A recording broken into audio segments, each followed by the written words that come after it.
All right, ladies and gentlemen, I'm just a little bit behind. Service went on a little bit longer, and I had to take care of the boys. I was rushing to get to the house. Safely, mind you, safely. I was safely rushing. I was rushing at a safe but fast pace, and now we're here. Good to see you, Cohagen. Good to see you, Ravi. Ravi, with... What is going on? What is going on? Why can't I scroll? Why won't it let me scroll up? I'm trying to scroll up. This is weird.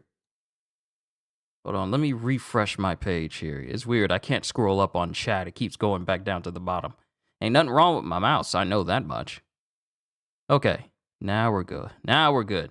All right, let's go ahead and get started. Yo, peoples! Qushu92 here. Welcome back to more One Piece. But I was just saying hi to everyone. Cohagen, Ravi, and Ogata-san. And Ravi, my friend, thank you for being... Hold on. Thank you for being a member for 30. Count them. 30 months, my friend. Thank you so much. Give it up for Ravi. Thank you to all my members. Let me just say that. Thank you. It really is amazing that I have... CDs. I see Rid Star as well. Just watched India win. Yeah, it must have been good because you're saying that India just won the Cricket World Cup. It's a big deal here. Hey, congratulations to everyone over in India. And if I have any India fans over there, just, hey. That was weird. That just congratulations to you. But now it's time for more One Piece, because where we ended with the last chapter was essentially Loki's chains being taken off, save for the one on his leg, so he can't use his devil fruit powers. And now he's towering, standing up over Luffy, despite being impaled not once, not twice, but 3 times in his torso by the 3 heads of Cerberus from Shamrock. Now he's standing over Luffy with his weapon Ragnir. So let's see what happens with chapter 1142, What I'm Afraid Of. And just like I expected from Ogre Child Yamato's Golden Harvest Surrogate Pilgrimage Volume 28, we have Yamato using Raime Hokke and just hits Who's Who directly in the face with Thunder Bagua. Volume 28, Give Back the Sword and Girls, Raime Hokke! And so Who's Who instantly gets KO'd, gets hit by Yamato. So now we get to see whether or not page 1 in Ulti will side with Yamato due to Yamato basically saving them. So we'll have to see. And we're in a completely different place now. What the heck? We're in a completely different place now. We are back. We are back at the school. Teacher! Help us! Teacher! There's a huge snake in the schoolyard! It must be Jormungandr. It's the snake that brings an end to the week. You mean Saturday? And it's just a giant snake in front of all these children. Yeah! It's gonna eat us! Everyone! And we have Anji going, everyone, run into the school! And then we get to the faculty room in the Walrus School. We got trouble, teachers. There really is an enormous snake out there. That's not Anji who's outside, though. It was a completely different person. My bad. There really is an enormous snake out there. A beast from the underworld? What is it doing here in the sun world? I only hope we can evacuate everyone in time. And we have math teacher, Mr. Blade. We should call the chiefs. Walrus School Principal Tusk, who is a giant that basically has the appearance of just a really big walrus man. Like his face and facial features are pretty much akin to that of a walrus. Either that or he's a giant that ate a walrus devil fruit. We should call the chiefs. Walrus School Principal Tusk. But in the meantime, the children are in danger. Language teacher and librarian, Miss Anji. Teacher, it's going to gobble Igor up! And it shows this giant snake bearing down on Igor. And then we have... who is that? Who is that? Is that Mr. Blade? No, I think that's Mr. Blade. Mr. Blade just ran up with a big old hammer. Move it!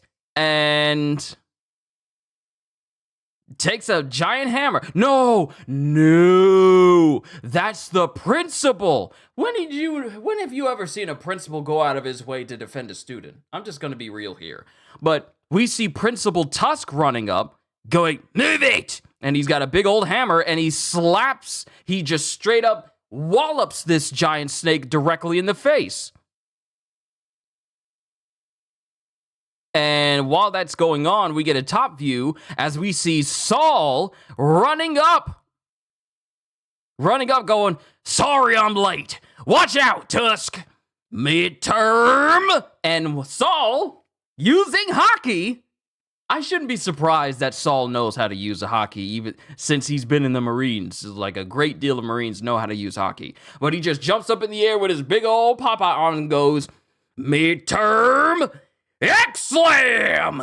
And hits the snake directly in his head with just like a hockey-infused punch, bodying it into the ground. And the snake just goes... And all the kids are just looking. What? Mr. Principal? Ugh, my back. Thanks for the help, Saul. Don't mention it. Where'd this snake come from, though? And former giant pirates, Tusk, Principal. He used to be on the crew with Dorian Broggy? Former giant pirates? He used to be on the same crew as Dorian Broggy? Am I looking at that right? Mr. Soul! You used to be a warrior too, Mr. Principal? The rumors were true. Mr. Soul is super duper strong. He was in the Navy, right? That was really cool. And we have Robin there, who is also in Saul's beard, as well as Chopper. There are monsters like this in the Sun World, Saul? Not really. They're more like the usual wild animals. It's enormous! And Chopper's there too. Sorry about the scare, children. Thank you, Mr. Saul. Ah! Mr. Wolf! Huh? What is it now? And we cut to inside of the school. Huh? Mr. Wolf, what happened to you? Gym teacher, Mr. Wolf. And Mr. Wolf is heavily bloodied and beaten. Forget me. What about the children? Huh? Teacher, Ilva? I want to say Ilva. Teacher, Ilva and the others wandered off somewhere. What? Where? Oh, hello. Are you Luffy's friend? That's right. Did Luffy do something to you? And it shows one of these giant kids getting close to Robin, but then he skips away because of how Luffy scared them. Be careful, Mr. Saul. And Saul goes running off. You mustn't touch the children. Huh? Which way did Eva and them go? That way, towards the beach. Mr. Saul, what happened to them? They fell asleep and wouldn't talk to us. Asleep? But you said they were walking.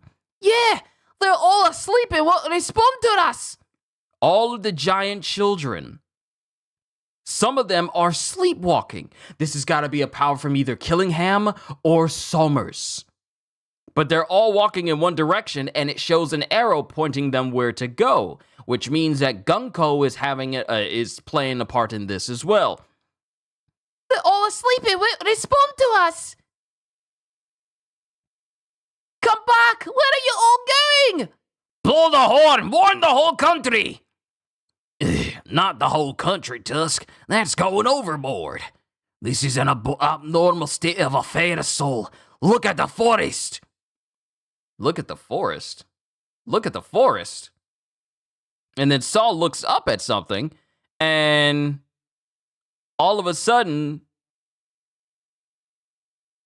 Mr. Blade blows the horn.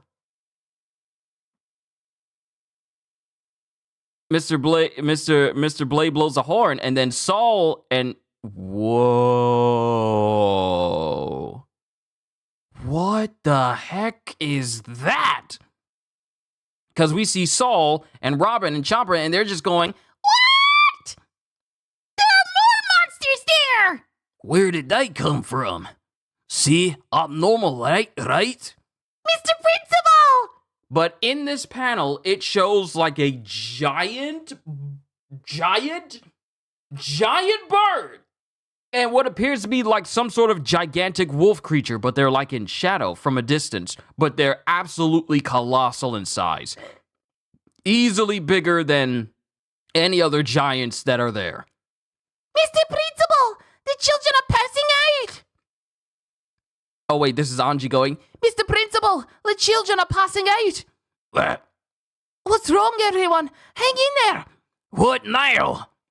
I just don't understand. Get up, kids! But all of the children are just suddenly passing out. And wow, things just got hectic really fast. But Robin's looking and even Chopper's going, What's happening? Let me down there, Saul. I'll take a look at him. "Thanks, please do. I'm at a loss." The first thing we should do is stop the children and get them to safety. And then we get to Underworld in Elbaf. And then we get Loki.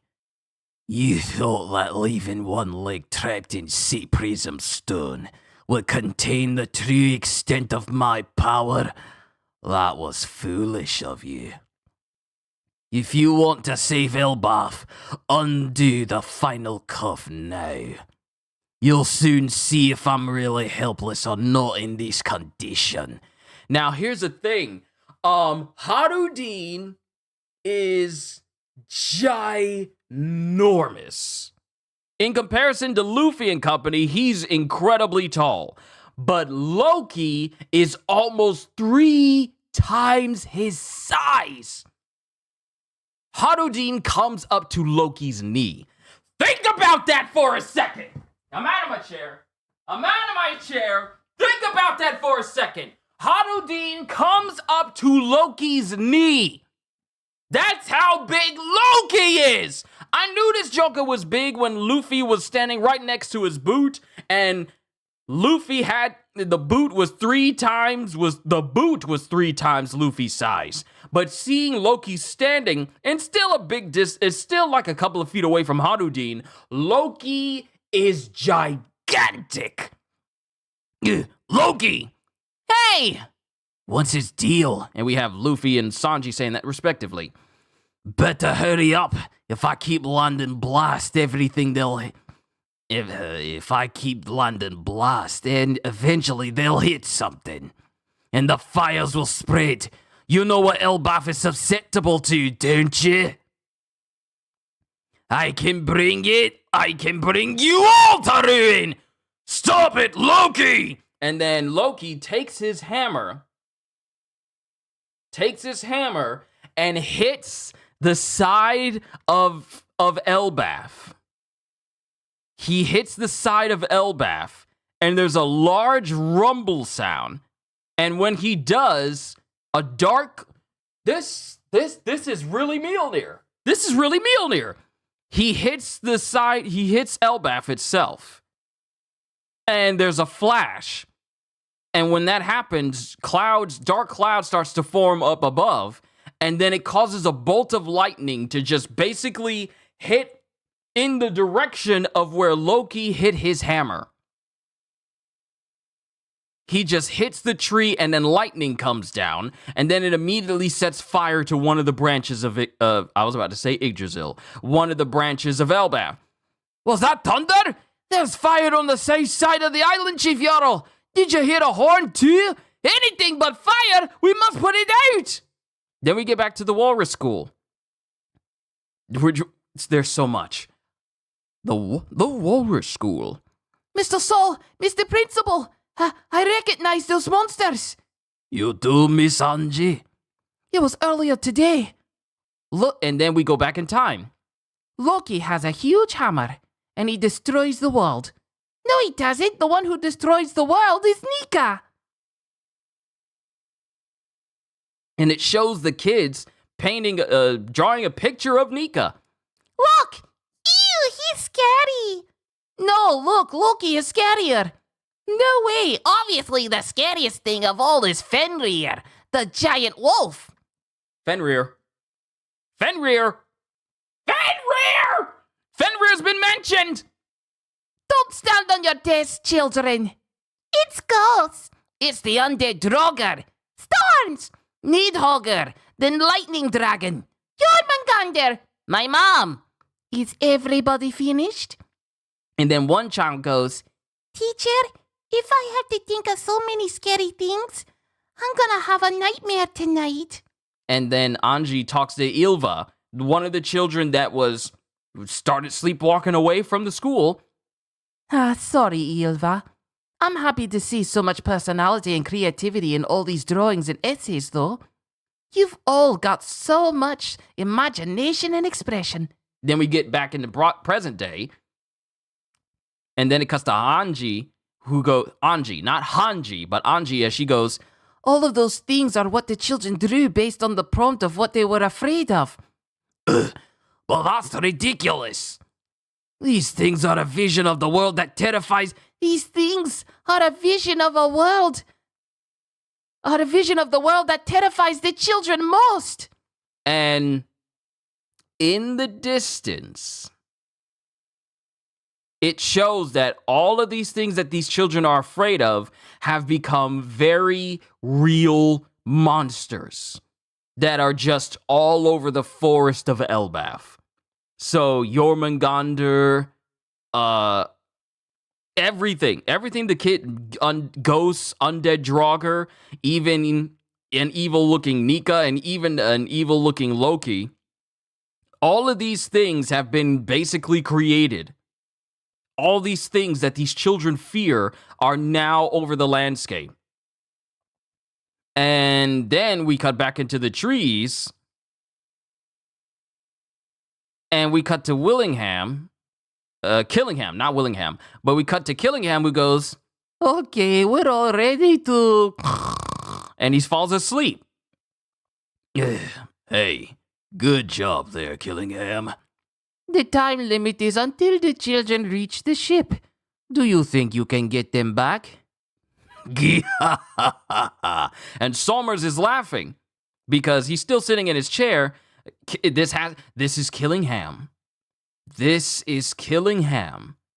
So whatever mystical properties of Killingham's abilities, it is causing all these things that these children are afraid of to become very real things, and they're all over the landscape.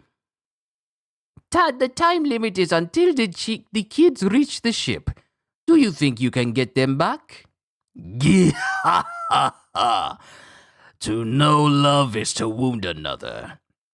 Say, Gunko, are you afraid of anything? And then Gunko doesn't say anything except Nika. So Gunko is afraid of Nika. And that's the end of the chapter.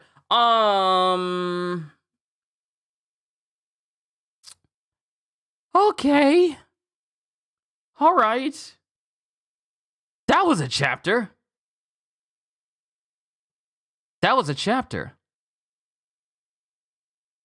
Currently on chapter 115 of The Beginning After the End. Enjoy.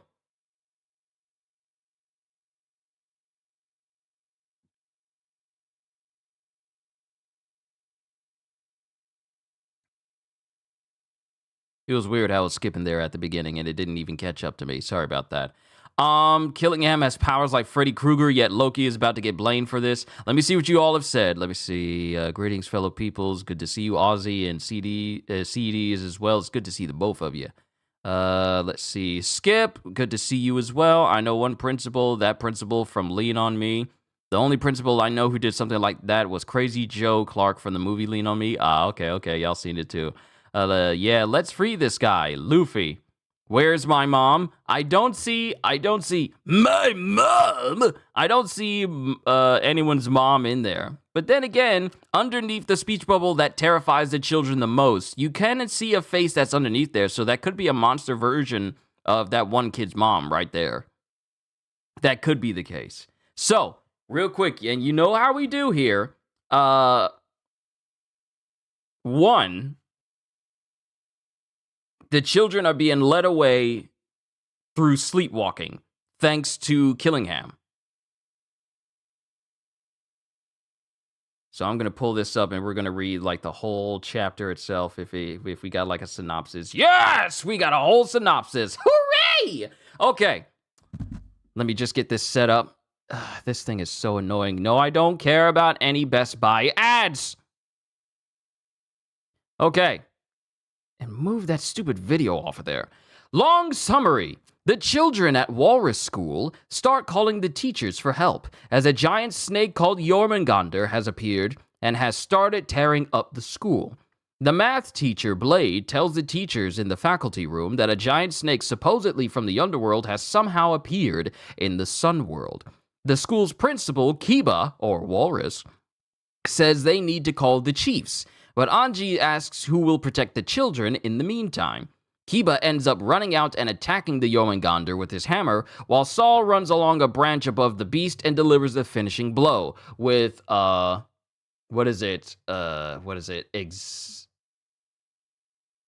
forget the name of the attack he just called it. Midterm X Slam. The children are amazed to see that the rumors of Kiba being a former warrior is true, while others marvel at how strong Saul is. Robin and Chopper, who came with Saul, are surprised to see a serpent so large, just as someone yells that the gym teacher, Wolf, has been badly hurt. Badly hurt. Let me continue scrolling down. Or maybe Gunko saw Luffy?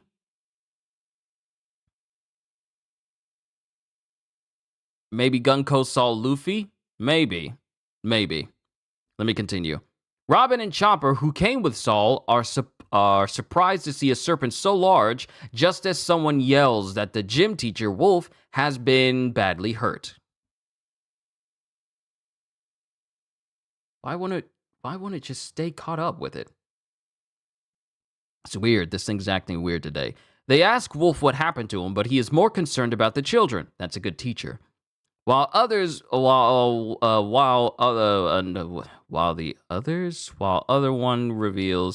other one, okay, they might need to redo this sentence here. While other one reveals that some have wandered off somewhere. Yeah, that's a weird sentence.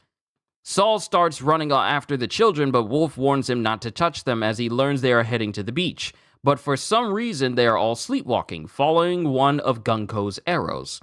The teachers decide to blow the horn and warn the entire country. But Saul fears that would be too much, only for Kiba to show him something in the forest, which are giant monsters, prompting the horn to be blared. Anji then tells Saul that the children are passing out one at a time, so Chopper decides to take a look at them. Easily one of the things that Killingham is currently doing to the children, with help from Gunko to direct the children while they sleepwalk.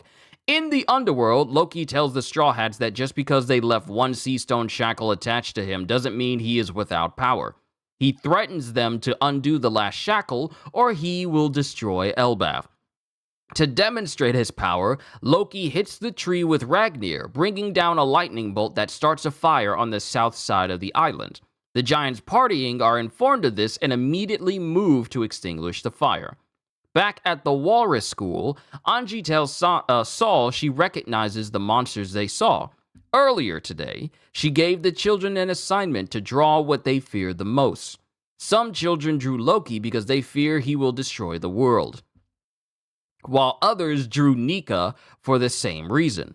Others drew the wolf Fenrir, Storms, Ghosts, and Jormungandr, to name a few, and one of the children, Ylva, tells Anji she'll have nightmares if she keeps thinking scary things. Anji apologizes, but is impressed by the level of creativity and imagination that the children displayed with the assignment. In the present, Anji explains that the monsters are what the children drew and represents their fears, which they don't think is possible, yet here they stand witnessing a child's worst nightmare. Above the tree, the God's Knights observe the events with the exception of Shamrock.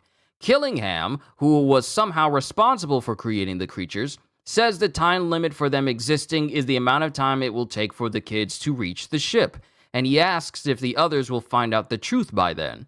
Solmers say to know love is to wound someone else, and he asks Gunko what she fears the most, to which she responds she fears Nika. So, chapter notes. The group of god knights led by Shamrock combine their abilities to make the Walrus School children fall asleep and head toward their ship. Additionally, the nightmares of the children are manifested into living creatures. It is implied Killingham is responsible for the children falling asleep. The teacher Wolf warns Saul that he must not touch the sleeping children. Kiba, the principal of the Walrus School and a former Giant Warrior Pirate member, is introduced, and Loki uses Ragnir to start a fire near the treasure tree atom. So where we are at right now is, and we had this conversation. We had this conversation before.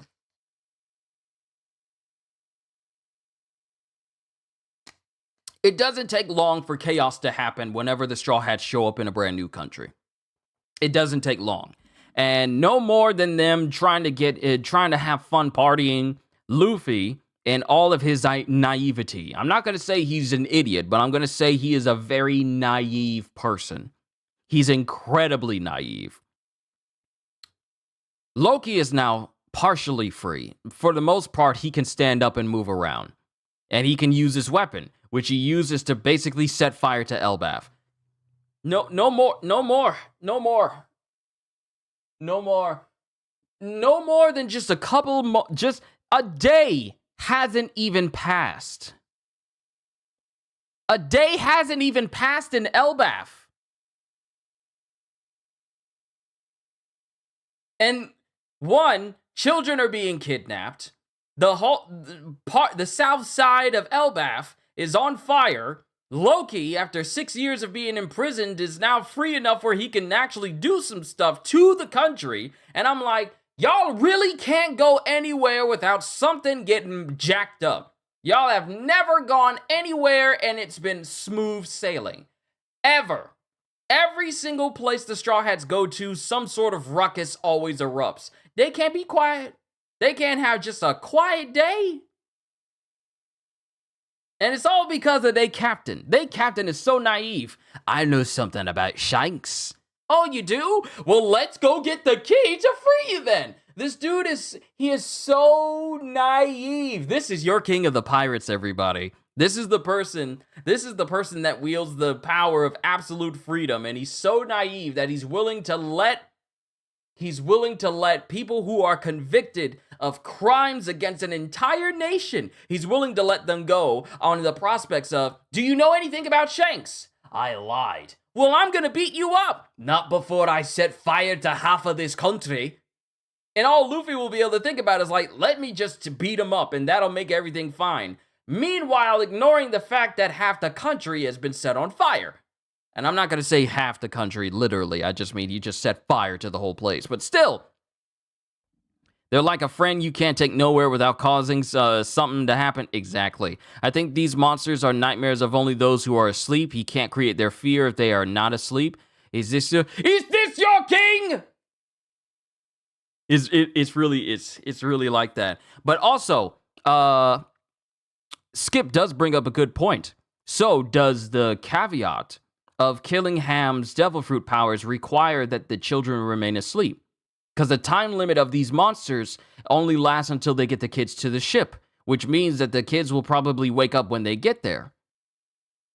Meaning that those monsters only last as long as those kids are asleep.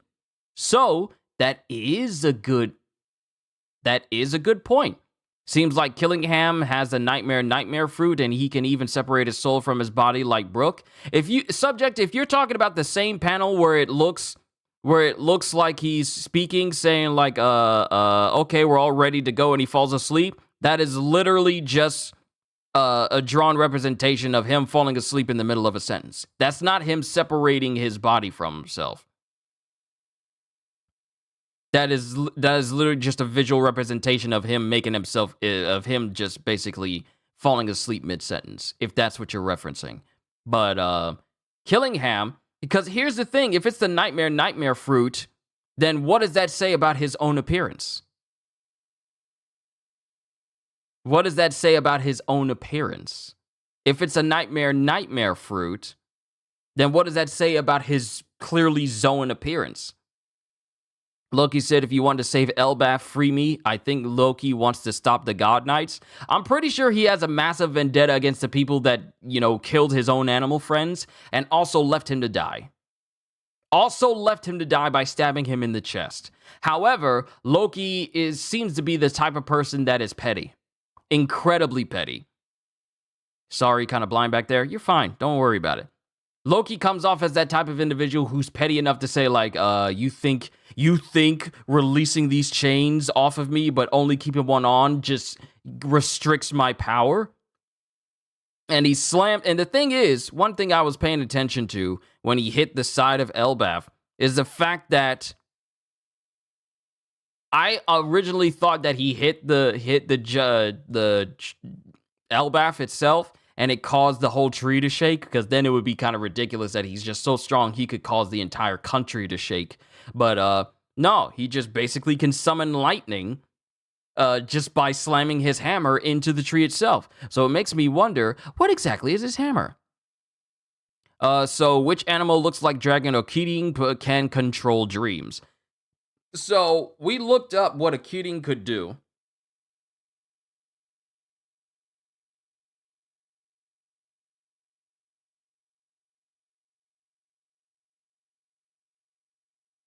And here's what I'm looking into. I'm trying to see if the powers of the Keating has any effect on like dreams and such. Because Kaido was a Japanese dragon, while Killingham is clearly a Keating. But my thing is, what powers does it have that is affiliated? What creature has abilities that are affiliated or at least linked to dreams and such? Because Keating powers and the powers of Keatings from like Chinese mythology it doesn't necessarily have to be limited to just whatever the mythology says this creature can do, because it can do other mythological things as well. Because I don't remember anywhere looking up Phoenix powers and abilities that they are capable of allowing attacks to pass through them. They can just revive themselves from the ashes, but not allowing attacks to pass through them as if they were a Logia, or have healing powers akin to that of a Paramecia, and just being a creature in general is that of a Zoan as well. So it could be other powers that go with Killingham, but clearly being able to take what people dream of and create actual physical manifestations of it is something that we got to look this up. Or maybe he's just a full-blown real dragon race but ate a Paramecia. That's probable too. I'm curious if Loki's hammer has some sort of lightning Paramecia fruit. Or maybe it's just unique in that it's a lightning rod.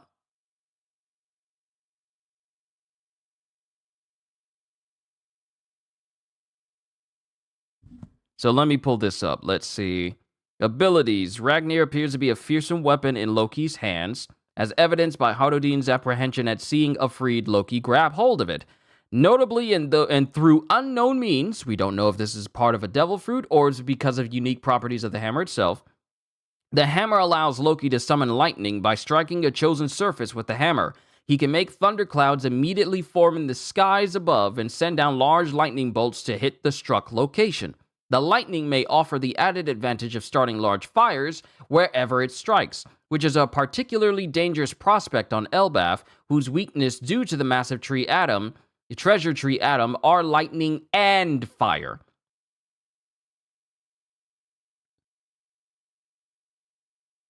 And that's pretty much the newest stuff that we have concerning it as well.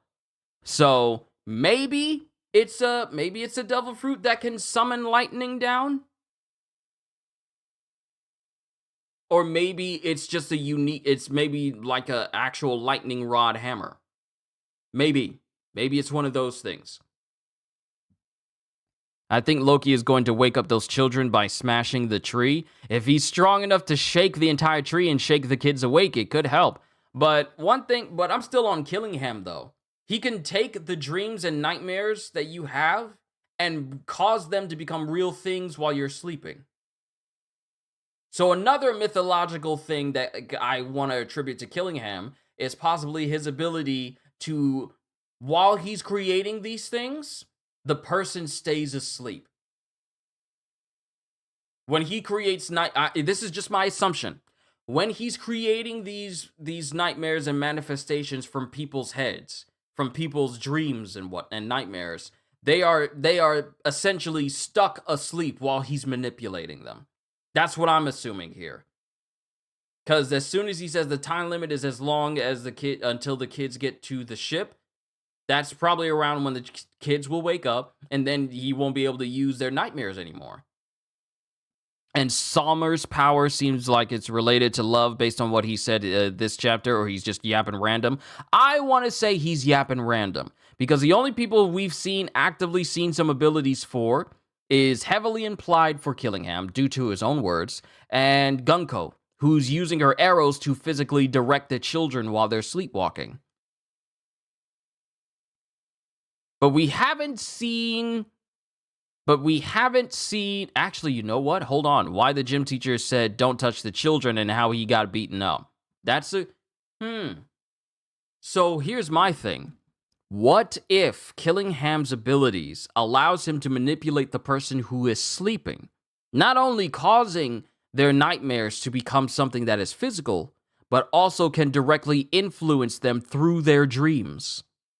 So what if Mr. Wolf was beaten up by the kids because Killingham made them do it in their sleep?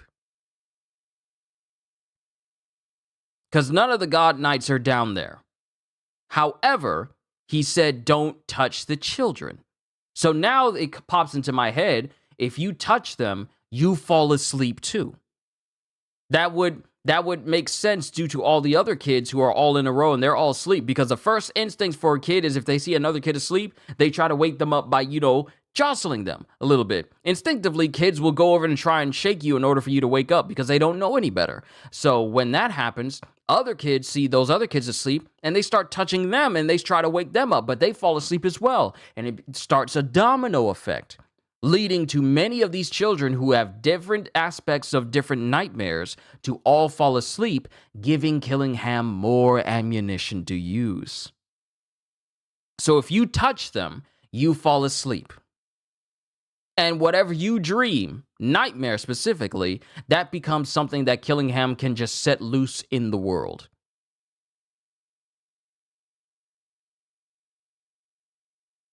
Or maybe even touching the children might cause... I was about to say that, Captain. Oh, wait, this ability makes sense, actually, considering he's the one with narcolepsy. Exactly. So with him being an awakened Zoan, an awakened mythological Zoan, one aspect of his power is sleep-induced manipulation. That's what I'm saying. Also being able to create things from people's dreams.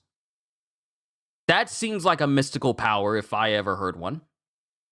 Not just, they have to be asleep, but this is a mystical in nature, and that not only is it capable... And here's another thing to consider. Since he's awakened, perhaps the scope of this ability is why it's so widespread, is the fact that this is an awakened ability. This isn't just... Because think about it. We gotta take everything into consideration here. With him being awakened, the scope of his powers could be greater than what we normally think, simply because since he's in an awakened state, his abilities are also awakened and are vastly superior to what it would be if he wasn't. So what we could be witnessing is the awakened abilities of Killingham's very own devil fruit.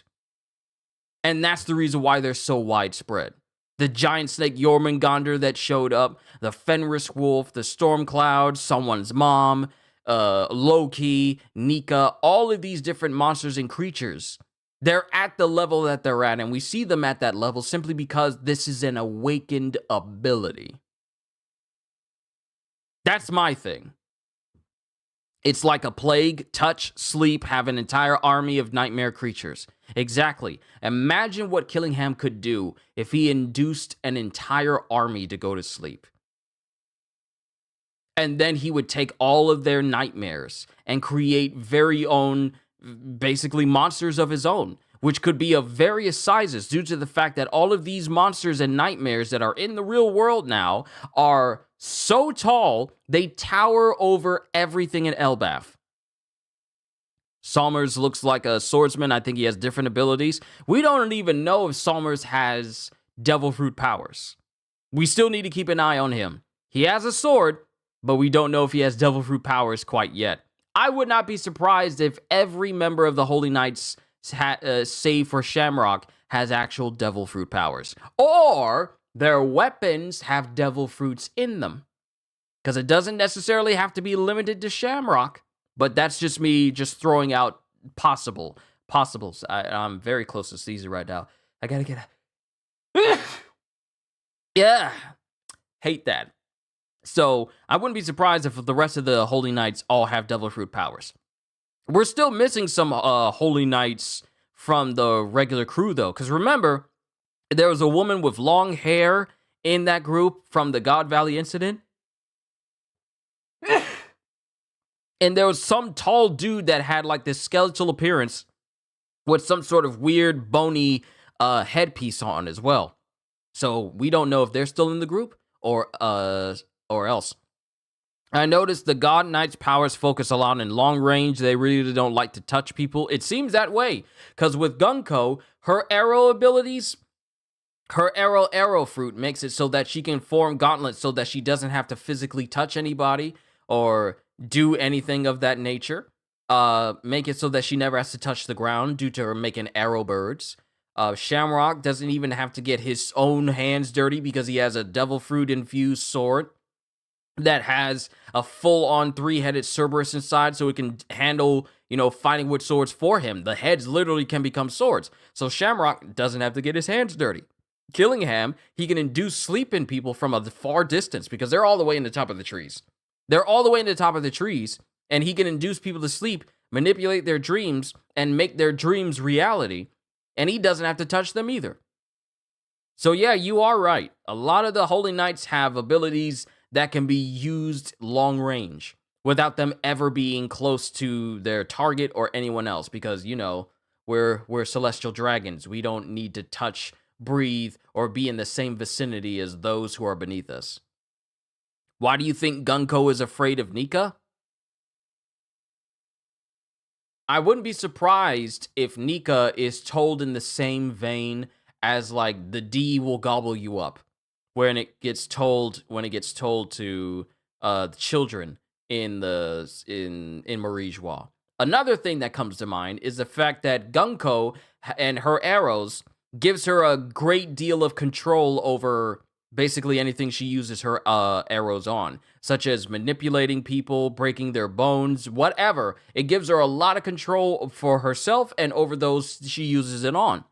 The very concept of Nika is freedom without restriction. And that is something that when it comes to, Gunko's powers, who is it that can resist her powers better than someone who is free to basically do whatever outside of the movements that she could induce on them? Because you see their arrows, the arrow that is right next to the children, she can manipulate people to move. So in accordance with her own devil fruit, not saying personal wise, but in accordance with her own devil fruit, who better to be resistant to their own power than someone who is basically the most free from restrictions and such. Now, personally, I can't say why Gunko is afraid of Nika. Personally, I can't say. But due to her own devil fruits, I think the person who is the most free in everything that they do will possibly be a good counter to her own devil fruit power that can force movements and force people to do things they don't want to do. But personally, no idea. Maybe she was brought up to fear Nika because of what he represents to the world government and the Gorosei. Because the Gorosei represents control, oppression, enslavement of everyone beneath them, while Nika embodies freedom, liberation, and just the complete freedom, liberation, and the complete freedom and liberation to basically do whatever you want. That's the literal polar opposite of the world government. So they want that power. Imagine this. Imagine if they got their hands on the Nika fruit. That would mean that they would essentially lock away the most freest form in existence all to themselves, and the world itself would be under their thumb. But because Zoans appear to have a will of their own, this fruit desired to be free above all else, and they haven't been able to get their hands on that fruit for 800 years.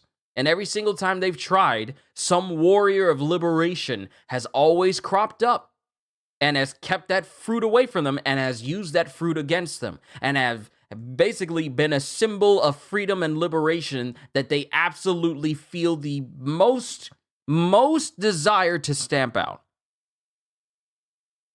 Far-fetched theory, but maybe she's part of the J. Garcia family because we never got her last name. That's true. Because she's just called Gunko.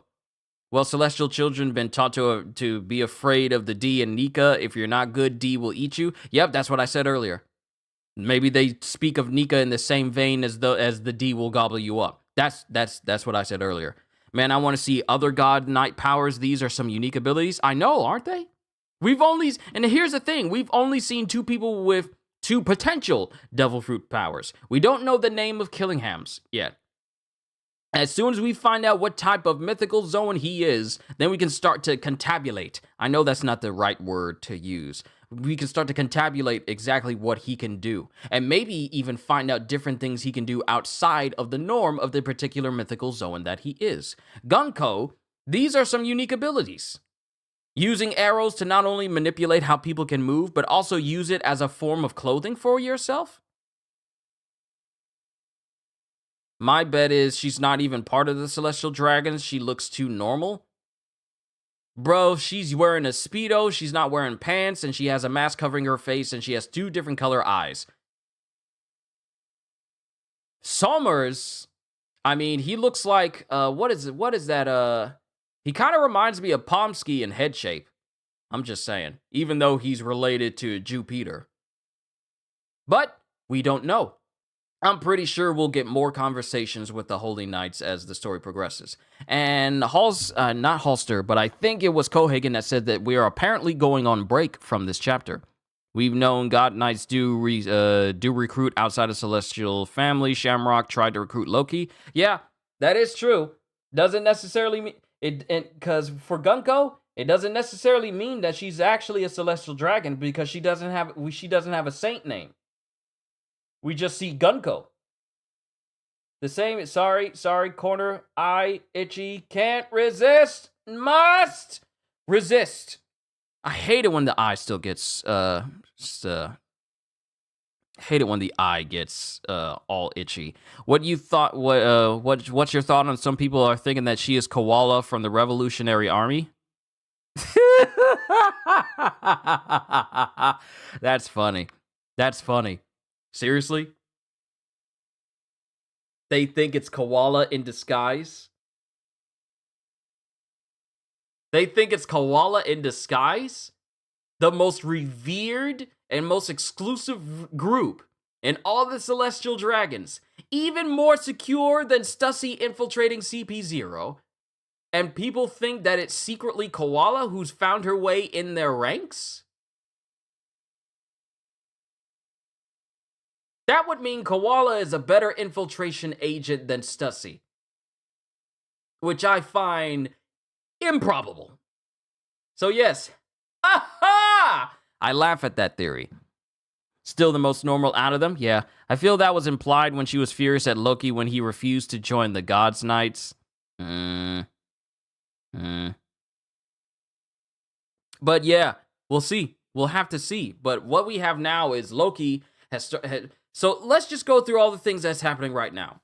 The children are being kidnapped. Loki is almost 100% free.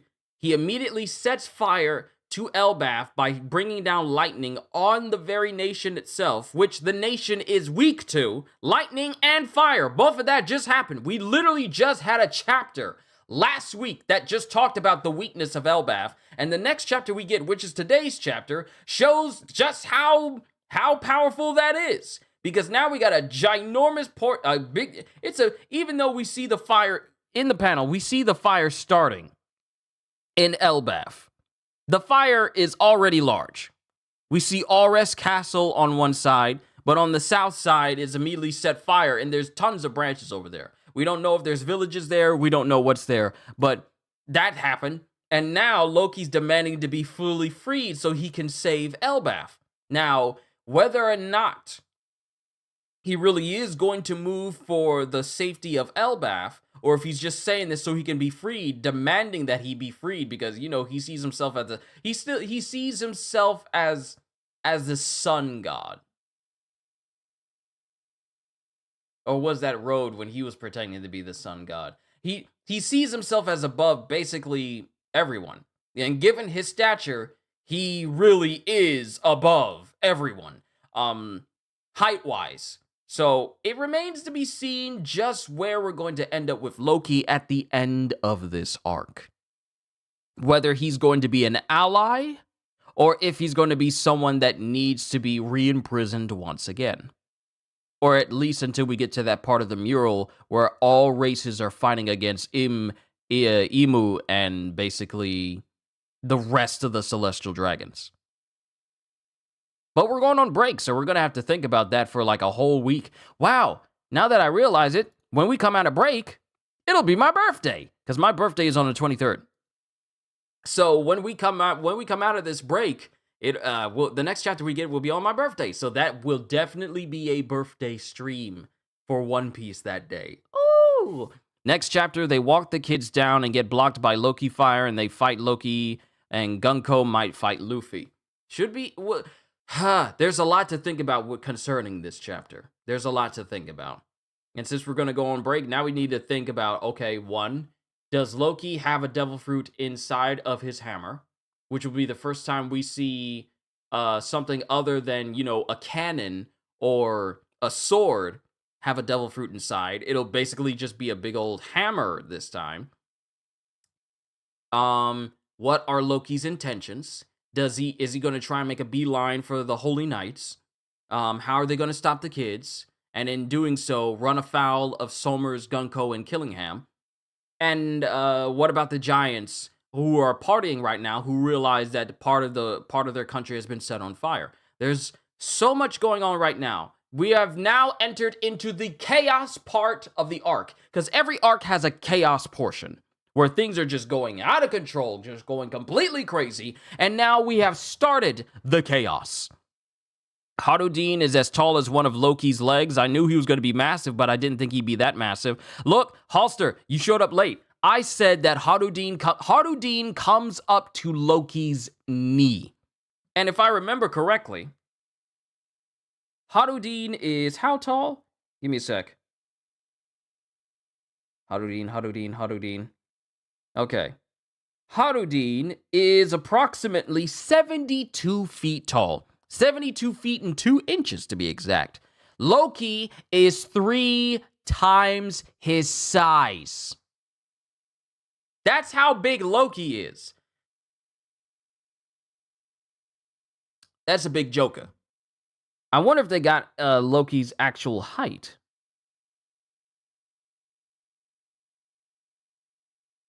No.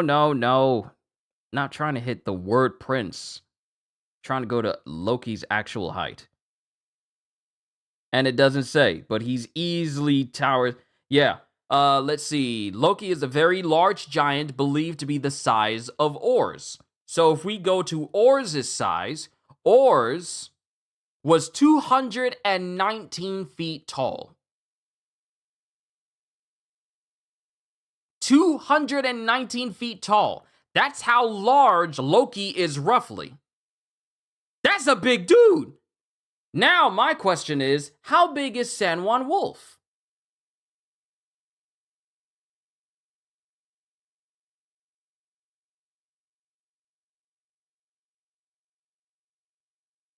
Hold on, because San Juan Wolf is a big joker as well. So his maximum size is 590 feet because of the giant fruit. So San Juan Wolf is actually bigger than both of them. Bigger than both Oars and Little Oars Jr. Also, the thing is, we don't even know his true size. We just seen him at various sizes, but not his true one. Okay, you have to make it meter because I don't know what feet is. All right, hold on. I'll help. I got you. Let me just go over to the actual size for oars while I'm waiting for it to catch up. Okay, let me go back to oars. That is 67 meters. 67 meters.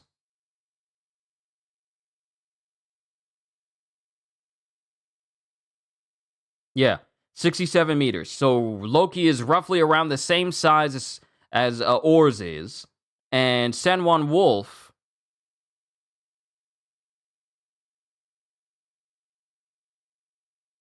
let me go to meters for him. He is 180 meters.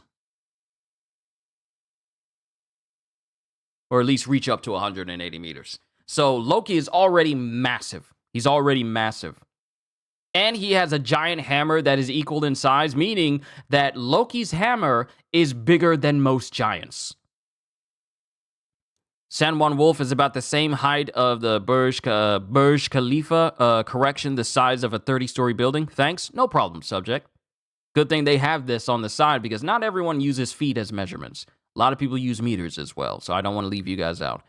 But Loki's already massive, and his weapon is already massive as well. So I don't want to go through the same things I've already said because I'm just going to be repeating myself for the fourth or fifth time. But now we're in a state where chaos. We are in the chaos section of the Elbaf arc. These Americans with their feet, inches, and bananas. We don't measure with bananas. We measure with apples. Get it right. But we have now started the chaos section of the arc. Like it is with every single arc. Chaos started during Egghead when CP0 showed up and then the Gorosei showed up. Chaos started in Wano when Luffy basically raided Onigashima after they infiltrated and the Beast Pirates ruined the Oshiruko. Chaos started in Zou when Jack showed up and started fighting the Minks. Chaos started in Whole Cake Island when Luffy burst out of the cake along with all the clones thanks to Brulee's Devil Fruit. Chaos started in Dressrosa when Sugar was knocked out and all the people were turned from toys into regular people. Chaos started in Marineford when... Well, Chaos started in Marineford as soon as the Whitebeard Pirates showed up. Chaos started in... what's another place? Chaos started in Alabasta as soon as the war between Koza and the King's army started fighting each other thanks to Crocodile. Chaos started in Jaya when Luffy was talking about going to the sky. Chaos started in Skypiea as soon as Luffy ran afoul of Eneru along with him and his crew. That's where every single time chaos moments start off, we don't slow down. We don't slow down from the chaos until we reach the penultimate moment, and then it starts to die out. Starts to die down, and then the arc starts to peter off as we go to end the arc itself. So the chaos has started. It is not going to slow down. That's how it is with every single arc. Once it starts, it doesn't stop until the arc is over. Chaos started in Onigashima as soon as the Scabbards stabbed Kaido. Actually, I think that, you know what? I think that's when it all started to go down. Yeah, you're right. It wasn't when Luffy started beating up people because they spilled the Oshiruko. No, you're right. It was when the Akazaya 9 stabbed Kaido right then and there. That's when it started. Let's see. Hey, it's okay. UK people use stone, so you're not the only one with weird measuring things. Oh yeah. Why can't you be like normal human beings and measure things in meters? Because we're not unusual. Oh well, at least you don't drive on the right side of the road. See, now you're trying to pick fights. We do drive on the right side of the road. You guys just drive on the wrong side. We drive on the right side. And you can't say it. Because the side you drive on is left, not right, because it's not right. I'm kidding though. I would love to go to like the UK and just experience that one day. I'm messing with you guys. Honestly, you guys know me. But now the chaos, and I've been droning on for way too long because I need to get started with Sakamoto Days. Because let me see, does it have a new chapter out? Yes, it has a new chapter out. So we need to get started on Sakamoto Days, and then I'm gonna get myself something to eat. But yeah, we're going on break, so now we gotta wait. Oh, sorry, I meant on the left. Like I said, I'm messing with you guys. I love you guys. You guys are all right with me. Because I'm American, where we call fries while you call them chips. But what about in Germany when they call them pommes frites? Pommes frites is an amazing name. I'm droning on. I'm sorry. I got to end it. This was a good chapter, but the chaos has officially started. The only place they seemed peacefully walk through was Water 7, like nothing broke there. I mean, some buildings broke when Luffy started fighting Lucci for the first time, but it was like 1 or 2 buildings, but not like in complete devastation. Not like complete devastation. I think Water 7 was probably one of the few places where there was a minimal amount of damage done to the town as a whole, thanks to the Straw Hats being there. Yeah, because it was Eni's lobby that had like a ton of damage go down, but Water 7 seems to be the most tame. Yeah, but I'm droning on again. I'm sorry, everybody. I'm done. Good chapter, but the chaos has now officially started in Elbaf, and it's not going to slow down until the arc is over. So yeah, now since we're going on break, we're just going to have to see if any of our theories, any that we've said, actually has a part to play in the story as a whole. It's all love, family, good chapter, and it's only getting better. Of course it is. And I'm so glad I get to spend it with all of you. Guys, I've been doing this for going on, I'm getting close to like, I want to say 3, maybe 4 years? No, I want to say 3. I want to say 3 years. I want to say 3 years of me leaving Harris Teeter and just pursuing this channel full time. And I just want to say thank you. Thank you, thank you, thank you from my members, to my moderators, to everyone that watches me. Thank you for making this such an amazing job to do. I love it. It doesn't feel like work because I look forward to it every single day. And I just want to say from the bottom of my heart, thank you for making this such a possibility for me to do day in, day out for every single one of you. Whether you're here for just manga, video games, or literally anything else that I do, thank you for that. It is so amazing that you guys enjoy. But I'm done. It's time to move on to Sakamoto Days, and then it's time for me to eat. Hope you all enjoyed. Can't wait to see you all in my next video. Like, comment, and subscribe if you haven't already, because I am always looking forward to entertaining you. So have a fantastic day, and once again, as always, later, peoples!